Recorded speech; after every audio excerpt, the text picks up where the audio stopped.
Naniniwala si Baguio City Mayor Benji Magalong na pawang walang kawala sa pananagutan sina late Congressman Martin Romualdez at resigned o dating Congressman Zaldico kaugnay ng maanomalyang budget insertions. Ayon kay Magalong, isa rin si Health Secretary Ted Herbosa sa kanilang iimbestigahan dahil sa mga hinihinalang katiwalian sa loob naman ng Department of Health. Pakinggan ng DZRH exclusive report ni Dustin Bayog. Hindi lamang si Zaldico na dawit sa maanumalyang flood control projects ang dapat managot kung hindi pati ang dating House Speaker na si Martin Romualdez. Ito ang naging sagot ni Baguio City Mayor Benjamin Magalong sa panayam nito sa DZRH nang tanungin sino pa ang dapat makulong sa issue ng katiwalaan sa mga infrastructure projects.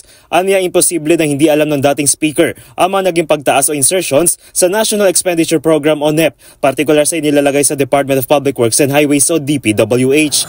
Doon ba lang sa mga bigla ang pagtaas, questionable na increase, insertion sa NEP, especially sa infra projects. Infra pa lang yan. Binabanggit natin. No? Questionable na yun eh. Hindi ka ba nag-iisip paano nagtaas? Anong intention mo? Bakit mo itinaas? Na alam mo naman kung anong absorptive capacity ng district engineer na yun o yung regional office ng DPWH. Yung nga yung hindi nga ma-explain sa amin yan. Mababatida kasama na si Romualdez sa nakadagdang imbitahin sa Senado sa nagpapatuloy na investigasyon ng flood control projects, sabisa na sabihin na siyang ihahain na rin kay resign ako Bicol Representative Zaldico at Senador na dating DPWH Secretary na si Mark Villar. Pagsisiwala din ni Magalong, humanda na rin daw ang Department of Health o DOH kung saan Secretary si Ted Herbosa nakabilang daw sa pangunahing inimbestigahan ng grupong Mayors for Good Governance. Kala nila wala sa front site namin yan. Yan si Ted Herbosa. Malapit ka na rin. Ganun, no? Marapit so na hindi rin lang DPWH? Hindi yan. Marami pa yan. Pero nangyayari dyan sa DOH, isa pa yan. Ayon kay Magalong, ginamit sa politika ang programang MAIP ng DOH o Medical Assistance for Indigent Patients kung saan hindi raw pantayan naging pamamahagi nito. By the billions din ho ba ang pinag-uusapan natin dito? Oo, rin. Malaki rin yan. Matindi din dyan. Ang kwan dyan, yung ginamit sa politika. Especially during the last election, yung MAIP na yan. MAIP.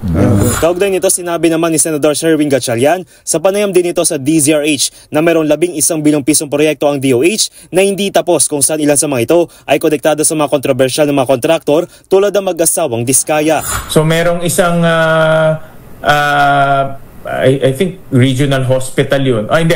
Drug treatment facility, no, na hindi natapos pero nakasulat doon sa sa report na tapos na. No? So ibig sabihin ay mga anomalous projects na nakatawid from flood control pumunta na ngayon sa Health Department. Samantala, pinag-aaralan pa ng Senado ang tila pag-iral din ng korupsyon sa kagawaran ng kalusugan, gayon din ang pagtitiyak na hindi na ito mangyayari sa 2026 national budget. Para sa MBC TV Network News, ito si Dustin Bayog ng DZRH TV. Una sa Pilipinas, una sa Pilipino.